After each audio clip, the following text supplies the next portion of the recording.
तो इस वाली वीडियो में हम 25 क्वेश्चन जो हम चैप्टर नंबर 1 रियल नंबर के कर रहे थे उसका पार्ट भी कवर करेंगे। तो इससे पहले वाली वीडियो में हम 15 क्वेश्चंस कर चुके हैं और इस वाली वीडियो में हम जो 10 बचे हुए क्वेश्चन है उन क्वेश्चन को करेंगे। तो जो हमारा क्वेश्चन नंबर 16 जो हमें करना है,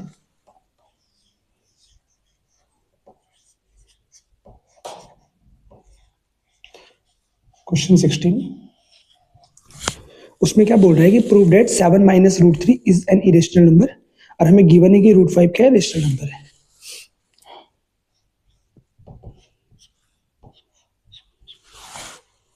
seven minus 3√5 is an irrational number, ये हमें यहाँ पे प्रूफ करना है। तो कैसे प्रूफ करेंगे, जैसे और क्वेश्चंस को करते हैं वैसे इसमें भी क्या करना पड़ेगा, जो 7 माइनस 3√5 है उसे हमें एक रेशनल नंबर एज्यूम करना पड़ेगा। Let 7 minus 3√5 is a rational number.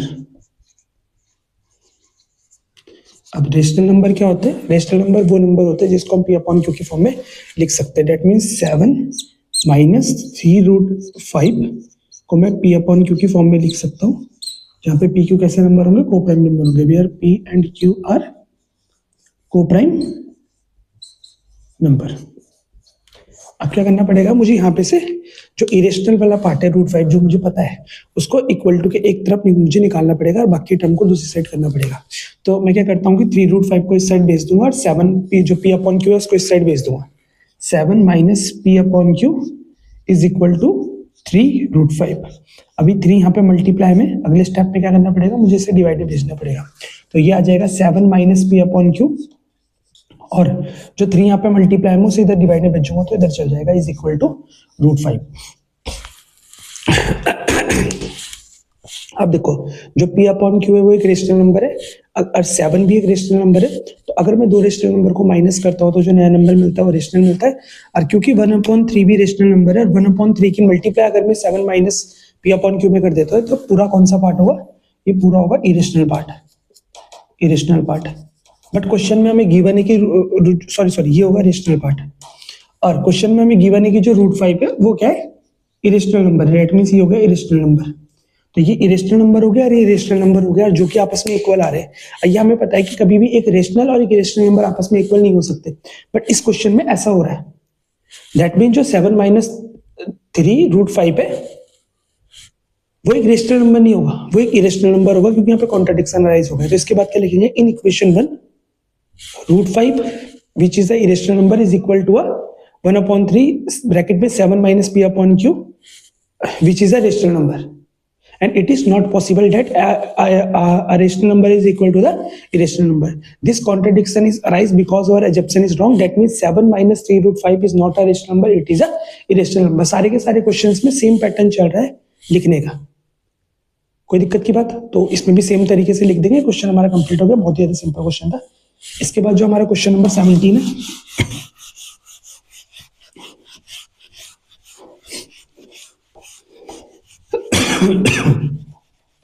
Question number 17 में क्या करना है,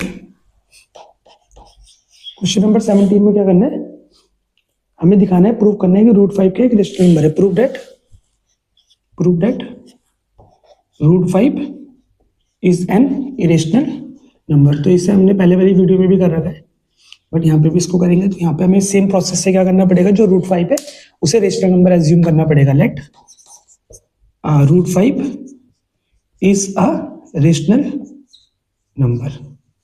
अब अगर ये रेशनल नंबर होगा तो इसको मैं P/Q की फॉर्म में लिख सकता हूँ। तो क्या कर सकता हूँ मैं, √5 इज इक्वल टू P/Q, जहाँ पे PQ कैसे नंबर होंगे, को प्राइम नंबर होंगे। PQR को प्राइम नंबर, पहले बता दिया है कि को प्राइम नंबर क्या होते हैं, ऐसे नंबर जिनका कॉमन फैक्टर क्या होता है, 1 होता है। यहाँ से Q को इस साइड भेज देंगे। तो √5 Q is equal to P आ जाएगा। अब क्या करना पड़ेगा, ऑन स्क्वायरिंग बोथ साइड, दोनों साइड का क्या करेंगे, स्क्वायर करेंगे दोनों साइड का। तो अगर मैं यहाँ पे क्या करता हूँ कि √5 Q का स्क्वायर करता हूँ, इधर P का स्क्वायर करता हूँ, तो √5 का स्क्वायर क्या हो जाएगा 5, Q square is equal to P square. अब 5 को इधर डिवाइड में भेज दो तो q square is equal to p square upon में 5। तो यहाँ से मुझे क्या समझ आ रहा है कि अगर मैं पी स्क्वायर को 5 से डिवाइड करता हूँ तो क्यू स्क्वायर आता है। That means P square is divisible by 5। और थ्योरम जो 1.2 है वो ये कहती है कि अगर पी स्क्वायर 5 से डिविजिबल हो रहा है तो 5 पी भी क्या होगा 5 से डिविजिबल होगा। ठीक है, इसके बाद इधर देखते हैं। अब देखो अगर p जो है वो 5 से डिविजिबल हो रहा है तो इसको मैं c एज्यूम कर सकता हूँ, जैसे पहले वाले क्वेश्चंस में हमने कराया। इससे पहले √3 को इरेशनल नंबर प्रूव कर चुका है, उससे पहले √2 को इरेशनल नंबर प्रूव कर चुका है। हमें पता भी होता है कि किसी भी प्राइम नंबर का जो स्क्वायर रूट होता है वो एक इरेशनल नंबर होता है। 5 यहाँ पे प्राइम नंबर है तो यहाँ पे 5 को इस साइड भेज देंगे, p इज इक्वल टू 5 से लिख देंगे। अब क्या करना है, ये बन गई इक्वेशन नंबर सेकंड और ये हमारी इक्वेशन नंबर 1। तो क्या करना है कि तुम्हें इक्वेशन सेकंड से p की वैल्यू इक्वेशन 1 पे सब्स्टिट्यूट करनी है। तो put the value of p from equation second to equation 1। Equation second से p की वैल्यू हमें क्या करनी है, इक्वेशन 1 पे रखनी है।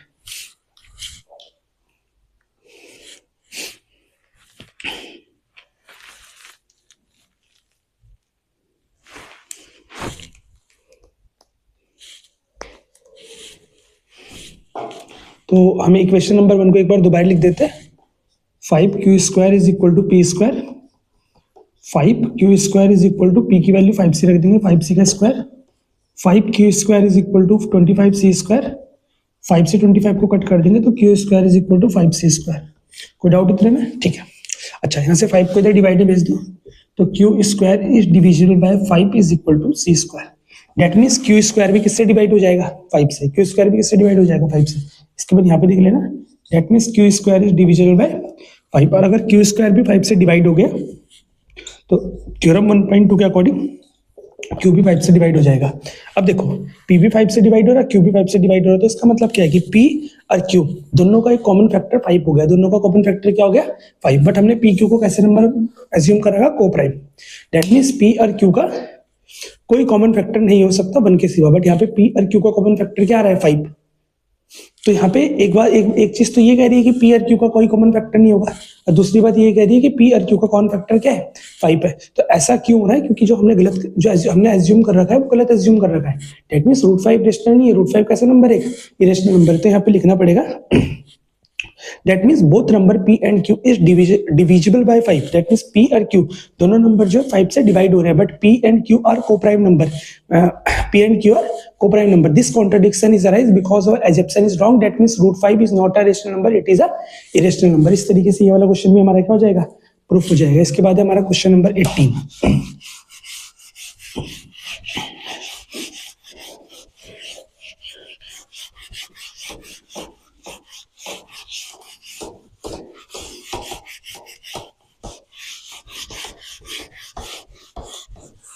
Question number 18।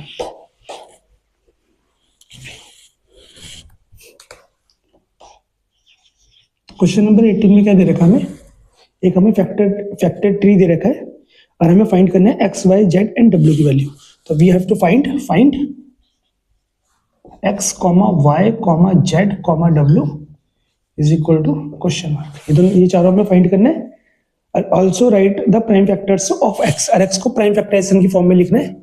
Also write x in the form of prime factors. क्या करना है हमें, x को प्राइम फैक्टर्स की फॉर्म में भी लिखना है। तो नंबर क्या है हमारे पास, ये हमारा x है, फिर ये 2 हो गया इधर ये आ गया y, फिर y के भी 2 पार्ट हो गए, एक तरफ हो गया 2, एक तरफ हो गया 819। 819 के भी 2 पार्ट हो गए, एक हो गया 3, एक हो गया z। फिर z के भी 2 पार्ट हो गए, एक हो गया 3, दूसरा हो गया w। एक हो गया 3, दूसरा हो गया w। एंड w के भी 2 पार्ट हो गए, एक हो गया 13, एक हो गया 7।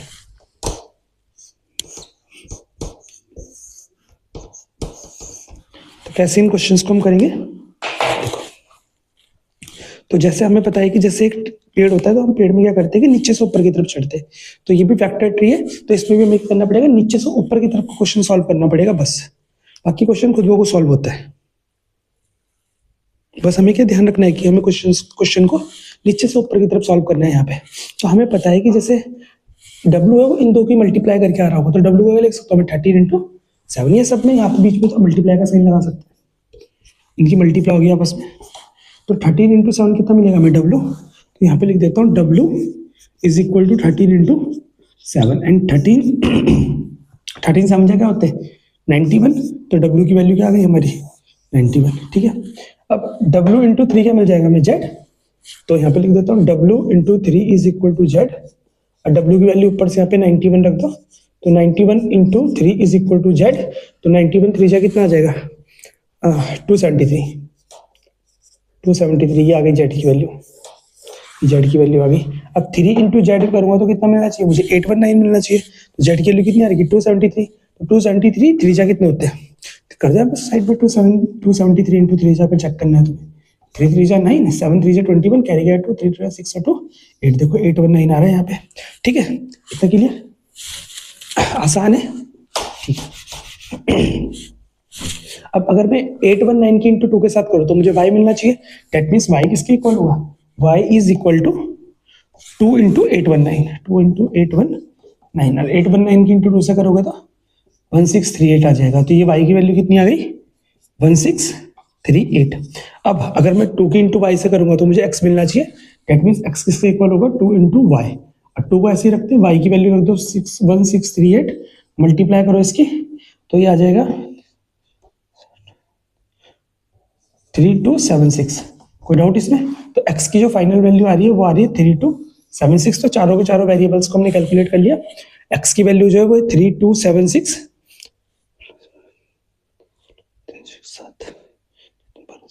हाँ बिल्कुल सही है, ठीक है।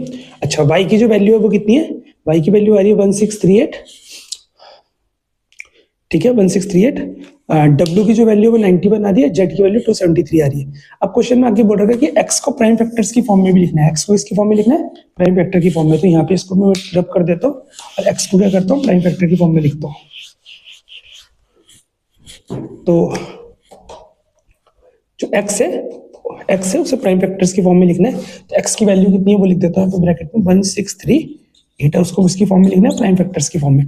तो हमें क्या करना है, बस यहाँ जो प्राइम नंबर आ रहे हैं इनकी मल्टीप्लाई करते जाओ, जो प्राइम नहीं होगा उसकी मल्टीप्लाई नहीं करनी है, 2 और y में, y तो प्राइम नहीं है 2 से डिविजिबल है, और भी बहुत नंबर से डिविजिबल है तभी इसके यहाँ पे फैक्टर हो पा रहे हैं, बट 2 प्राइम नंबर है तो ये प्राइम नंबर लिख देंगे, अगेन फिर प्राइम नंबर है, अगेन फिर प्राइम नंबर है, मतलब हमें प्राइम नंबर को लेना है, उधर वाले नंबर को ही लेना है, फिर प्राइम नंबर है, फिर लास्ट में दोनों ही प्राइम हो गए, 13 इंटू 7 हो जाएगा, 13 इंटू 7। अब यहाँ पे मैं लिख सकता हूँ ये 2 इंटू 2 का स्क्वायर इंटू 3 इंटू 3 का स्क्वायर, 13 की पावर 1 है कुछ नहीं है, तो 7 की पावर भी क्या है 1।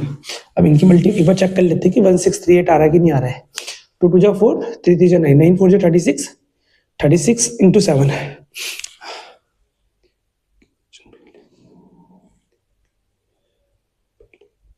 252, इनकी मल्टीप्लाई करके आ रहा है 252, 252 को इंटू 13 से कर दो,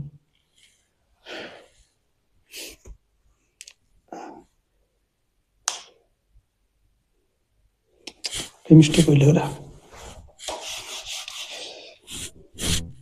2 2 जा 4, 3 का स्क्वायर 9, 9 4 जा 36, 36 7 जा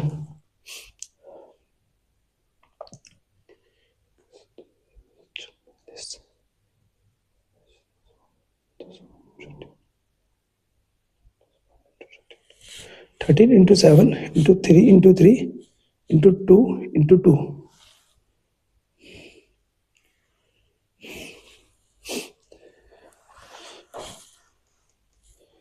टू का स्क्वायर, ये चेक कर लेते हैं, अब वैल्यू कहीं गलत ना हो रखी हो तो दोबारा करते हैं, 13 7 जा 91, तो W आना चाहिए 91, W यहाँ पे 91 आना चाहिए, 91 3 जा, तो 91 3 जा 93 जा 270, 273, दैट मीन्स इन दो की इंटू करके 273 आना चाहिए, तो Z होगा 273, और 273 की इंटू अगर 3 के साथ करेंगे तो 819 आना चाहिए, 819 आ रहा है, अब 819 की इंटू 2 के साथ करेंगे तो 800 टू 600, 19 30 1600 इंटू 38 तो सही है। 1638 की इंटू 2 के साथ करेंगे तो 2 8 16, ओ सॉरी यहाँ पे मैंने मिस्टेक लिख दिया, बाई मिस्टेक मैंने y की वैल्यू लिख दी यहाँ पे, और सब सही है, बस यहाँ पे y के लिए लिख दिया, x के लिए तो 3276 आ रही है, इसके कारण मिस्टेक हुई थी हमें। 2 का स्क्वायर 4, 3 का स्क्वायर 9, 9 4 36, सही कर रहे थे बिल्कुल। 36 7 252, इंटू 52 की इंटू कर देंगे जो 13 है, मैंने इसकी पहले इंटू कर दी, 13 के साथ इंटू कर रहा हूँ। 13 2 जा 26 कैरी गया 2, 13 5 जा 65/2, 67 कैरी गया 6, 13 2 जा 26 और 6 32, तो 3276 आ गया इसका। अगर हम इन सब के मल्टीप्लाई कर रहे हैं तो ये मिल रहा है, डेट मीन्स हमारा जो आंसर है ना वो सही है।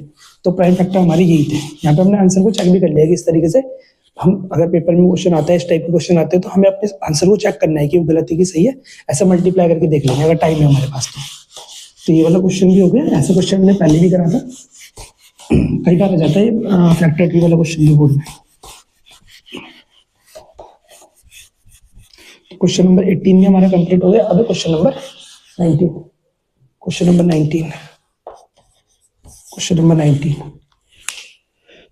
19 क्या है हमारा? क्वेश्चन नंबर 19 है, if √2 is an irrational number then prove that 5 - 2 √2 is a irrational number. इसमें हमें क्या प्रूफ करना है? ये बता रखा है कि √2 इरेशनल नंबर है, प्रूफ करना है कि 5 - 2 √2 भी क्या होगा? Irrational number. तो हमें इसमें करना है prove that 5 - 2 √2 is an irrational number. तो कैसे करेंगे इस क्वेश्चन को? नॉर्मल जैसे और क्वेश्चंस को कर रहे हैं वैसे इसको करना पड़ेगा। क्या करते हैं इस क्वेश्चन में कि जो हमारा 5 - √2 है उसे क्या कर लेते हैं? हाँ, रेशनल नंबर एज्यूम कर लेते हैं। क्या एज्यूम कर लेते हैं उसको? Rational number. तो ये मान लेते हैं कि जो 5 - 2 √2 है वो हमारा एक रेशनल नंबर है। 5 - 2 √2 कैसा नंबर है? एक रेशनल नंबर है। ये एज्यूम कर लेते हैं। लेट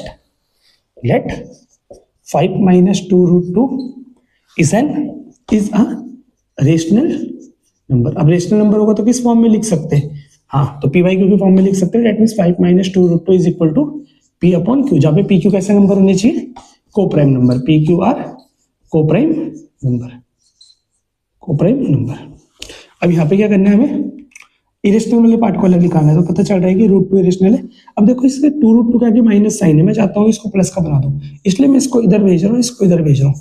हमारे हाथ में कैलकुलेशन हम जैसे मर्जी वैसे कर सकते हैं। चाहो तो 5 को भी इधर भेज सकते थे, फिर भी इसी तरीके से सॉल्व होता, मतलब जो सॉल्यूशन मिलता बाकी बस ही होता।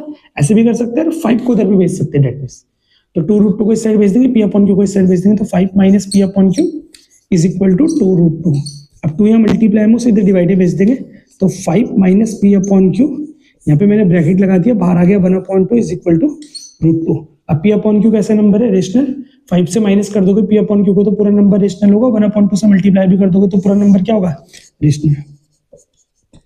तो पूरा नंबर क्या हो गया? रेशनल। और हमें क्वेश्चन में गिवन है कि ये कैसा नंबर है? इरेशनल। अगर नहीं भी गिवन है तो हमें पता होना चाहिए कि the square root of any prime number is irrational. और अगर ज्यादा मार्क्स में क्वेश्चन आता है ये नहीं दे रखा है कि √2 इरेशनल है, हमें गिवन नहीं है, तो इसके बाद हमें ये दिखाना पड़ेगा कि √2 इरेशनल किस तरीके से, जो हमने पहले से ही कर रखा है प्रूफ। तो ये रेशनल नंबर है, ये इरेशनल नंबर है। हमें पता है कि रेशनल एक इरेशनल नंबर के बराबर कभी नहीं हो सकता भैया, चाहे कुछ भी हो जाए, रेशनल नंबर तो एक इरेशनल नंबर के बराबर नहीं होगा। लेकिन यहाँ पे ऐसा हो रहा है, तो यहाँ पे क्यों ऐसा हो रहा है? क्योंकि हमने गलत एज्यूम कर रखा। तो 5 - 2 √2 एक रेशनल नंबर नहीं है, रेशनल नहीं होगा तो क्या होगा? इरेशनल नंबर होगा। तो यहाँ पे लिखना पड़ेगा, इसे इक्वेशन नंबर 1 एज्यूम कर लेंगे और लिख देंगे कि इन equation 1 5 - p upon q bracket 1/2 is a rational number but √2 is irrational number which is and both are equal in equation first, which is not possible. ऐसा पॉसिबल ही नहीं है। this contradiction is arise because our assumption is wrong. That means 5 - 2 √2 is not a rational number, it is a irrational number. Clear? ठीक है। तो ऐसे question तो हम काफी बार कर चुके हैं। क्वेश्चन नंबर 19 था, ये भी हमारा कंप्लीट हो गया। अब इसके बाद हमारा क्वेश्चन नंबर 20। तो क्वेश्चन नंबर 20 में क्या बोल रहा है वो? चेक वेदर 6 की power n can and with the digit 0 for any natural number n।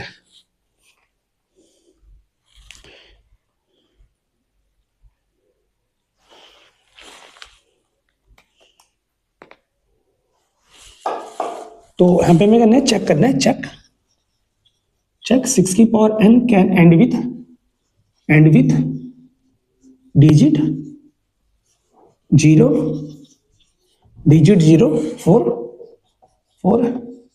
Any value of n की, एन की किसी भी वैल्यू के लिए 6 की पावर n 0 से एंड करेगा, इसका भी क्या करना है, सॉल्यूशन करना है। तो सॉल्यूशन कैसे करेंगे, जो 6 की पावर n है उसके प्राइम फैक्टर्स करते हैं। तो 6 के फैक्टर्स क्या होते हैं, 2 इंटू 3 की होल पावर n।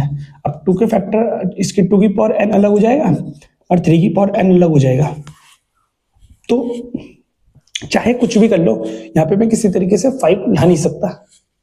अब कोई बोलेगा भैया 5 से डिवाइड कर लो, मल्टीप्लाई कर लो, ऐसा नहीं कर सकते। यहाँ पे 5 से डिवाइड और मल्टीप्लाई नहीं कर सकते। नेचुरल तरीके से प्राइम फैक्टर्स करके यहाँ पे हमारा 5 आना चाहिए। तो 5 टू जा क्या होगा 10 में भैया, अगर यहाँ फ्रैक्शन अपॉन में 5 कर दोगे, यहाँ 5 कर दोगे, तो हमें फ्रैक्शन में कोई सा देखना है नंबर को, कि फ्रैक्शन के न्यूमिनेटर में 0 आ रहा है कि नहीं आ रहा है, ये कोई सा देखना है हमें, फ्रैक्शन में कोई सा बनाना है नंबर को। तो ऐसा नहीं कर सकते कि 5 से इंटू मल्टीप्लाई कर ले। तो क्या यहाँ पे 2 की पावर 3, 2 की पावर n, 3 की पावर n, हम चाहे कुछ भी कर ले, यहाँ पे 5 नहीं आ सकता। और जब तक 5 नहीं आएगा तब तक 2 इंटू 5 10 नहीं बनेगा, जब तक 10 नहीं बनेगा लास्ट में 0 नहीं आने वाली। तो क्योंकि इसके 6 की पावर n के प्राइम फैक्टर जो है वो 2 इंटू 5 उसमें नहीं है, मतलब 2 तो है लेकिन 5 नहीं है। तो चाहे कुछ भी हो जाए, 6 की पावर n 0 के साथ एंड नहीं करना पड़ेगा, कर सकता है, लिखना पड़ेगा it is not possible, it is not possible, it is not possible that 6 की power n can and with digit 0 for any value of n, for any value of n, n की किसी भी वैल्यू के लिए ऐसा possible नहीं है, because the prime factor को शॉर्ट में pf लिख देता हूं, द प्राइम फैक्टर ऑफ 6 की power n do not have, क्या नहीं उनके पास, do not have the product of 2 into 5, 2 into 5 का प्रोडक्ट नहीं है। कम से कम एक बार 2 और एक बार 5 आना चाहिए था। तो 2 5 जब 10 हो जाता, लास्ट में 0 मिल जाती। 2 तो n टाइम्स आ रहा है, बहुत ज्यादा बार आ रहा है 2 तो, बट 5 एक भी बार नहीं आ रहा है ना, हमें यहाँ पे 5 भी चाहिए था। तो ये वाला क्वेश्चन भी कंप्लीट हो गया। बहुत आसान क्वेश्चन है, ऐसे क्वेश्चन में कई बार पहले कर लिए, पहली वीडियो में और दूसरी वीडियो में। दूसरी में तो नहीं करेगा, पहली में करेंगे लेकिन।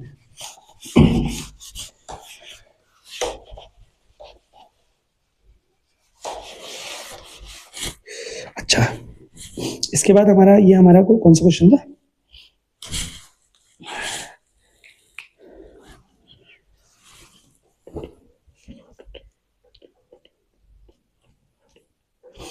ये हमारा 20 क्वेश्चन था। अब हमारा 21 क्वेश्चन है, 21 क्वेश्चन।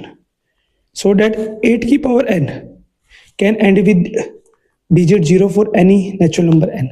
तो n कोई हमारा नेचुरल नंबर है, 8 की पावर n क्या 0 के साथ एंड करेगा, ये क्या करना है हमें, चेक करना है। तो वैसे क्वेश्चन आइए, चेक नहीं, सॉरी इसमें शो करना है, हमें प्रूफ करना है। Show it is not possible, show that 8 की power n can not be and with 0 for any value of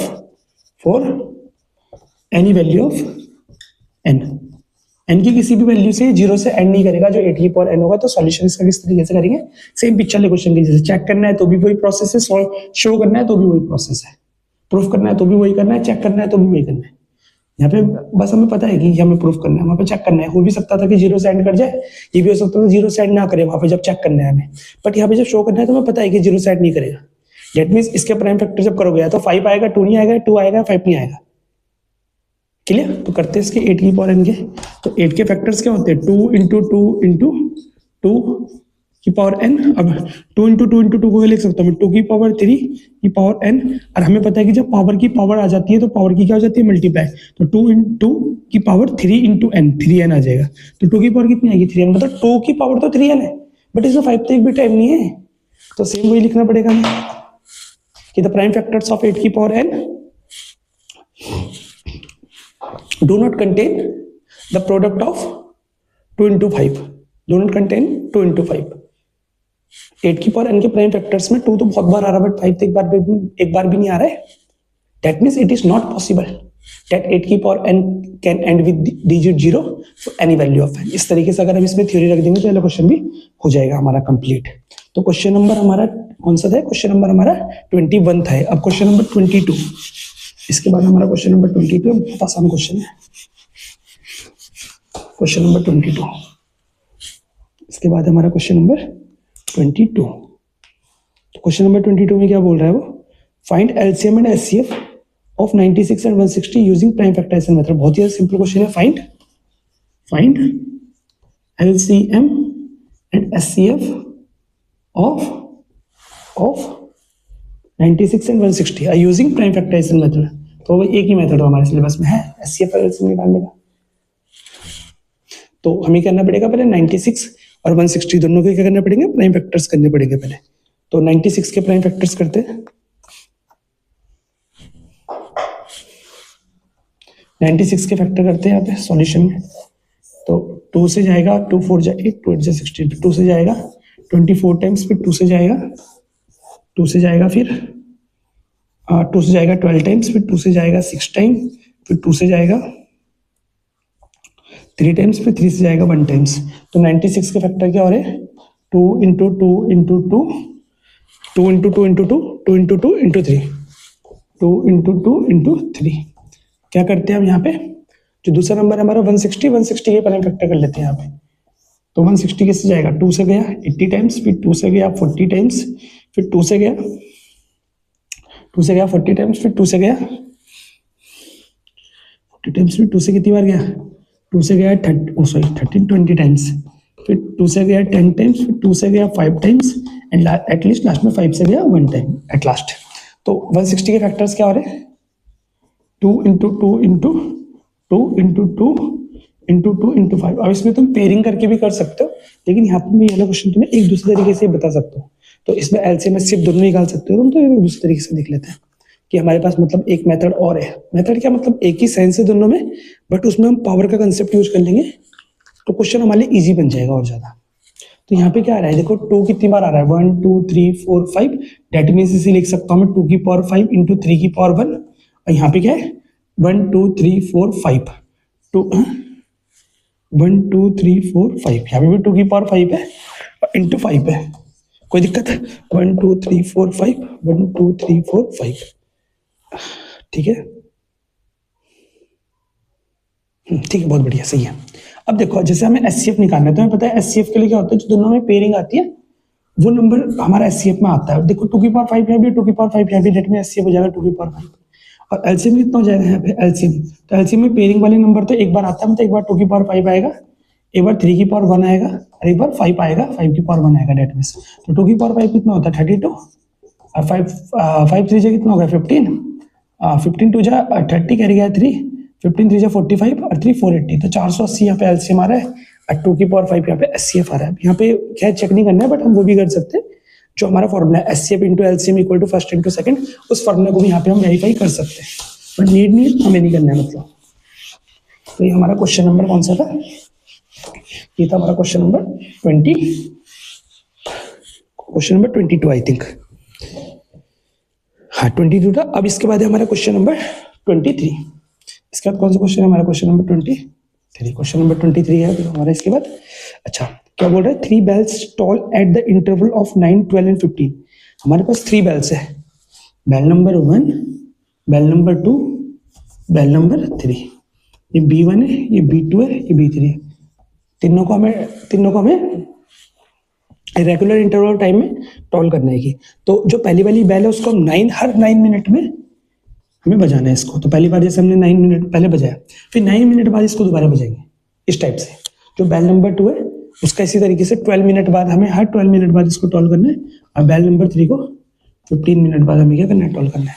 आगे क्या बोल रहा है क्वेश्चन में, if they start tolling together. शुरू पे हमने एक साथ स्टार्ट करा, मतलब इसको ही बेल करा, इसको ही बेल करा, इसको ही बेल करा, एक बार तीनों को एक ही साथ एक ही बारी में बेल कर दिया। बट इसके बाद इसको 9 मिनट बाद बेल करेंगे, इसको 12 मिनट बाद बेल करेंगे, इसको 15 मिनट बाद बेल करेंगे, इस सीक्वेंस पे।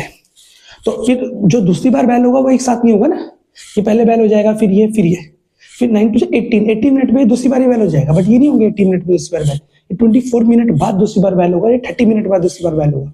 आगे बात समझ में, दूसरी बार हम टॉल करेंगे डेट मीन्स को। तो हमें क्या करना है, वो टाइम फाइंड आउट करना है जिसमें हम फिर दोबारा तीनों को एक साथ बजा पाएंगे, तीनों को एक साथ टॉल कर पाएंगे, वो टाइम हमें फाइंड आउट करना है। तो पहले कंसेप्ट को समझते हैं और फिर देखते हैं कि आखिरकार ऐसे क्वेश्चन में हमें एलसीएम निकालने के एचसीएफ निकालना है। वैसे अगर 2 वीडियो पहले की कर रखी होगी कवर, तो पता होगा कि इसमें हमें एलसीएम निकालना है वैसे, क्योंकि ऐसे 2 क्वेश्चन हमने पहले भी कर लिए। एक एक्सरसाइज में था और एक हमने इससे पहले वाली वीडियो में करा था, जो फर्स्ट पार्ट था इस वीडियो का। तो जैसे हम B1 के लिखता हूँ, तो पहले हमारा 9 मिनट में वैल्यू हुई, 18 मिनट में वैल्यू हुई, 27 मिनट में वैल्यू हुई, फिर 36 मिनट में वैल्यू हुई। फिर ऐसे दिखते हुए आगे लिखना पड़ेगा कि लिखना पड़ेगा। B2 के लिए करते हैं, पहले 12 मिनट में वैल्यू हुई, फिर 24 मिनट पे, फिर 36 मिनट में, फिर 48 में, लाइक दिस 48 में वैल्यू होगी। फिर देखते आगे जरूरत पड़ती है। फिर जो B3 वाली है, तीनों साथ में कब वैल्यू होगी, पहली वाली 15 मिनट में, फिर 30 में, फिर 45 में, फिर 60 में, इस तरीके से चलेगा सीक्वेंस। तो अभी देखो हमारे तीनों में कोई सेम नंबर नहीं आ रहा, डेट मीन्स इसको हमें आगे प्रोसीड करना पड़ेगा। तो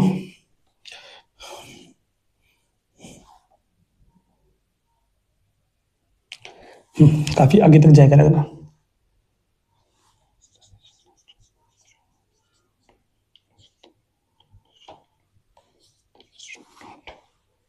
कहानी को इसके बाद क्या लिख देता हूँ ऊपर,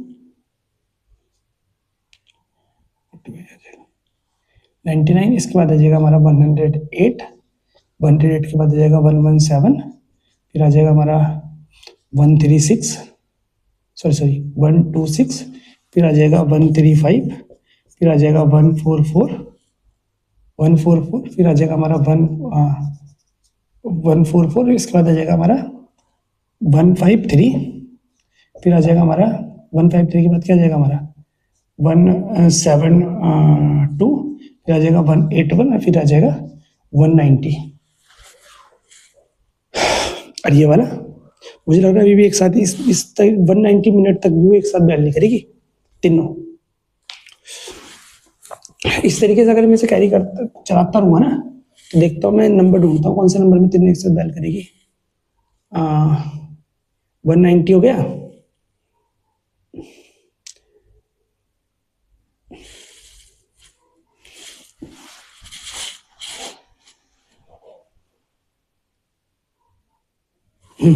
तो ये वाला जो क्वेश्चन है सही चल रहा है। यहाँ पे हमने थोड़ी मिस्टेक कर दी इसमें। 153 तक तो सही है यहाँ पे से। तो 153 के बाद जैसे 162 आना था, 171 आना था, तो 180 आना था।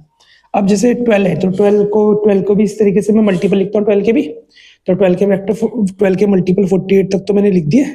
उसके बाद क्या आएगा 48 के बाद? 48 के बाद आएगा 60। 48 के बाद क्या आ जाएगा 60। फिर 60 के बाद आएगा 72। 72 के बाद आएगा 84। 84 के बाद कितना आ जाएगा, इसको मिटा देते हैं पहले। 84 के बाद कितना आ जाएगा 196, 108, 120, 132, 144, 156, 156, 168, 180। देखो 180 180 दोनों में आ गया कॉमन। अब देखना पड़ेगा B3 में भी कॉमन आता कि नहीं आता। 15 मिनट पहले करती है, फिर 30, 45, 60, 75, 90, 105। यहाँ पे मल्टीपल लिखने पड़ेंगे, कंसेप्ट बता रहा हूँ।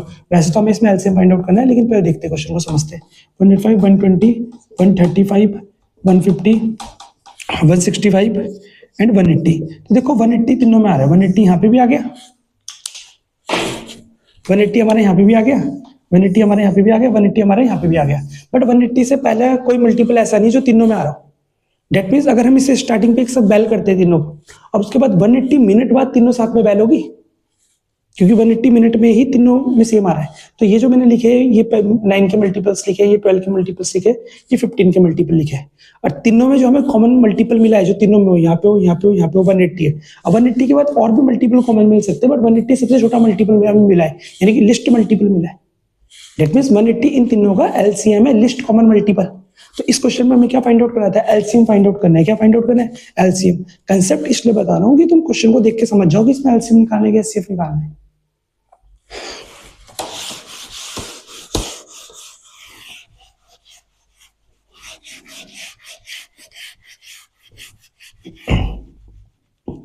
तो अगर मैं यहाँ पे क्या करता हूँ कि पेपर में ये नहीं करना है कि नहीं, पेपर में सीधा तुम्हें एलसीएम निकालना है, लेकिन क्वेश्चन पढ़ के समझ आना चाहिए कि तुम्हें एलसीएम निकालने की एचसीएफ निकालना है। इसके लिए बेसिक कंसेप्ट को क्लियर करना बहुत जरूरी है। जैसे 9 मिनट है तो 9 मिनट 9 12 एंड 15 के हमें क्या करने पड़ेंगे, क्या बोलते हैं, फैक्टर करने पड़ेंगे, प्राइम फैक्टर, क्योंकि प्राइम फैक्टराइजेशन मेथड से हमारे पास एलसीएम निकालना है।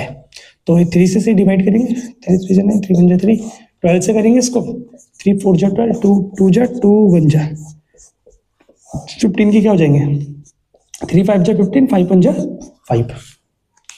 तो अगर मैं इनके 9 को क्या लिख सकता हूँ, मैं 9 को लिख सकता हूँ 3 इंटू 3, डेट मीन्स 3 का स्क्वायर। चलो 3 इंटू 3 लेके कर लेते हैं। फिर 12 को क्या लिख सकता हूँ मैं, 3 इंटू 2 इंटू 2।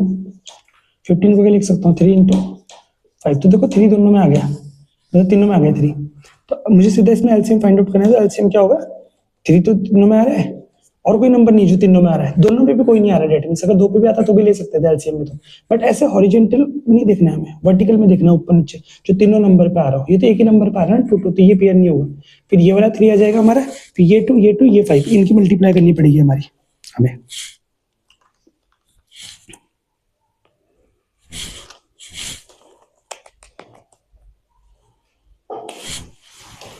हाँ 3, फिर ये वाला 3, फिर 2 इंटू 2 इंटू ये दोनों 2, इनकी पेयरिंग नहीं होगी क्योंकि ये एक ही नंबर में आ गए 2 इंटू 2, ऊपर नीचे नहीं यार, ये लास्ट में आना 5। तो 3 3 9, 2 2 4, 9 4 36, 36 5 180। तो आंसर कितना आ रहा हमारा, 180 मिनट। 180 मिनट के बाद तीनों साथ में बैल करेंगी, टॉल करेंगे, टॉल होगी, मतलब क्लियर हो गया, ठीक है।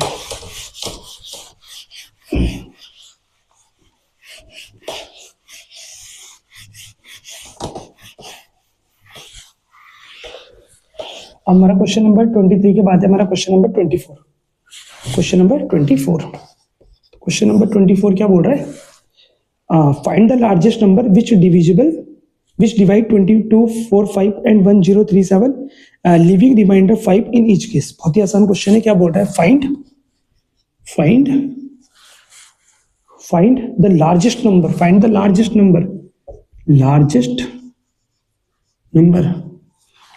नंबर which divide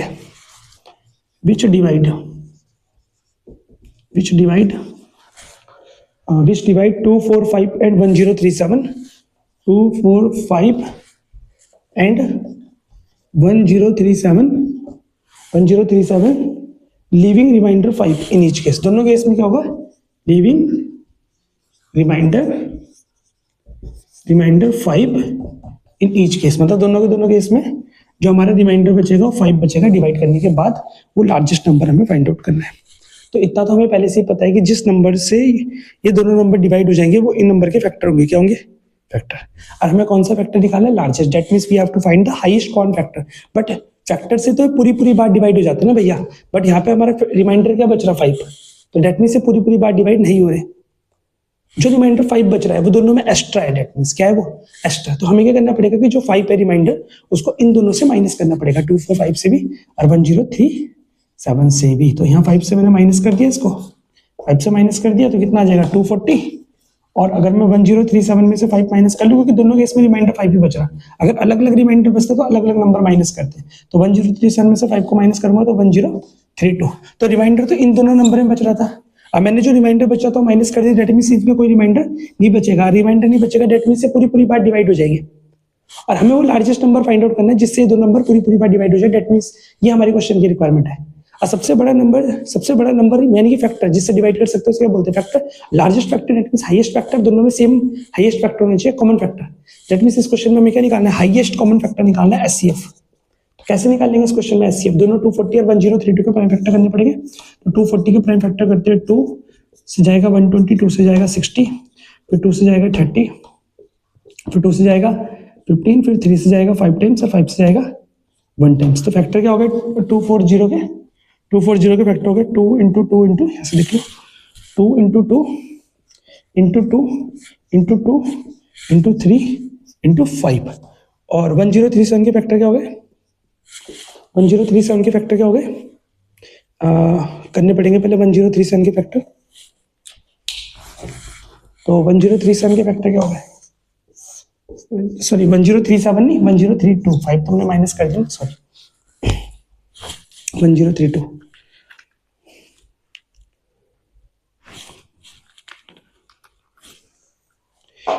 तो 2 से जाएगा 5 टाइम्स, फिर 1, फिर 6, तो 2 4 जा 2 5 जा 2 8 जा, फिर 2 से जाएगा 2 2 9 टाइम्स, 2 2 9 टाइम्स किससे जाएगा, 2 2 9 किससे जाएगा, 1032, 2 से हो गया 5 टाइम्स, 1 टाइम 12 बचे 16, फिर 2 से 2 2 जा 4, 2 5 जा 10, 2 8 जा 16, फिर ये 2 से लिख देता हूँ, 2 2 जा 4, 2 9 जा 18,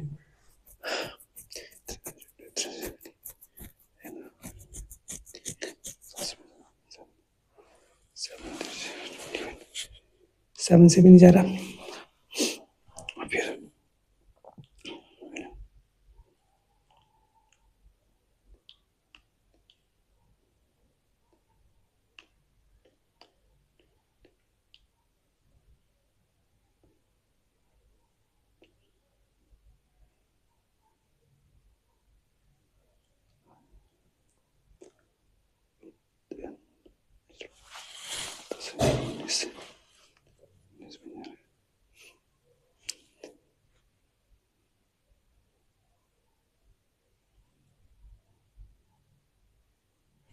तो ये आई थिंक मेरे ख्याल से प्राइम नंबर है, तो 229 किसी से डिवाइड नहीं होगा, तो सीधा 1 टाइम से हो जाएगा इससे, तो 10 जो 32 है उसके फैक्टर क्या होगा, 2 इंटू 2 इंटू 2 इंटू 229 है, तो पेयरिंग किस किस नंबर की हो रही है, 1 1 2 2 2 3 2 बस, तो एचसीएफ कितना हो जाएगा इसका, 2 इंटू 2 इंटू 2, 2 2 जा 4 2 जा 8, तो डेट मीन्स 8 वो नंबर है, यदि मैं 8 से इसको भी डिवाइड करता हूँ इसको भी डिवाइड करता हूँ तो हमारा रिमाइंडर कितना बचना चाहिए, 5 बचना चाहिए, एक बार चेक कर लेते हैं कि क्या ये सही है, तो 8 से अगर मैं इसको डिवाइड करूँ तो रिमाइंडर 5 बचेगा, अगर मैं 8 से इसको डिवाइड करता हूँ 8 बन जाए 8 33 हो गया, 8 बन जाए 8 कितना हो गया 33, सॉरी 8 बन जाए 8 23 हो गया, फिर 8 2 जा 16 50 कितना हो गया,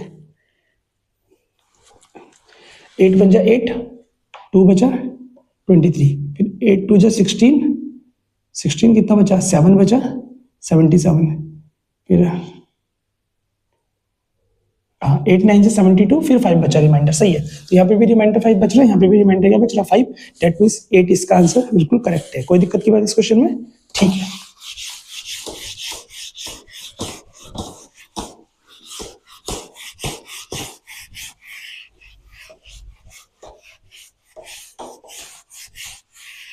क्वेश्चन नंबर 24 भी कंप्लीट हो गया, अब लास्ट क्वेश्चन है हमारा क्वेश्चन नंबर 25, क्वेश्चन नंबर 25, तो क्वेश्चन नंबर 25 में क्या बोल रहा है वो, prove that root a plus root b is a irrational number where a b are prime number, तो हमें क्या प्रूव करना है, prove that root a plus root b is irrational number, ये हमें प्रूव करना है कि इरेशनल नंबर है, इरेशनल नंबर है जब ए और बी हमारे कैसे नंबर है, ए और बी हमारे प्राइम नंबर है, तो क्या करते हैं यहाँ पे, हमें पता है कि किसी प्राइम नंबर का जो स्क्वायर रूट होता है वो इरेशनल नंबर होता है, तो ये भी इरेशनल है ये भी इरेशनल है, और दो इरेशनल नंबर का यदि हम सम करते हैं तो हमें नया नंबर जो मिलता है इरेशनल मिलता है, डेट मींस इरेशनल नंबर को हमें पता है, बट प्रूफ करना है तो सेम प्रोसेस यूज करेंगे, let root a plus root b is rational, उल्टा मान लेंगे कि रेशनल नंबर है, अगर रेशनल नंबर होगा तो क्या करना है हमें पी वाई क्यू की फॉर्म में लिखना है इसको, बट अगर ऐसा आ जाए ये प्लस और माइनस में दोनों के लिए, बीच में माइनस का प्लस का साइन आ जाए, दो प्राइम नंबर से उनका यहाँ पे स्क्वायर रूट है, यहाँ पे आगे मल्टीप्लाई में कोई अगर नेचुरल नंबर भी है फ्रैक्शन में कोई नंबर है तो भी सेम प्रोसेस है, अगर दो बार रूट आ गया बीच में प्लस या माइनस का साइन है तो तुम्हें इस क्वेश्चन में ऑन स्क्वायरिंग बोथ साइड कर देनी, यहाँ से दोनों साइड का स्क्वायर कर देना है, यहाँ पे भी और यहाँ पे भी ऑन स्क्वायरिंग बोथ साइड, यहाँ पे a प्लस बी के होल स्क्वायर की आइडेंटिटी लगा दो तो a square plus b square plus 2ab is equal to p square upon में क्यू स्क्वायर, ठीक है। अब कैसे करेंगे इसको देखो,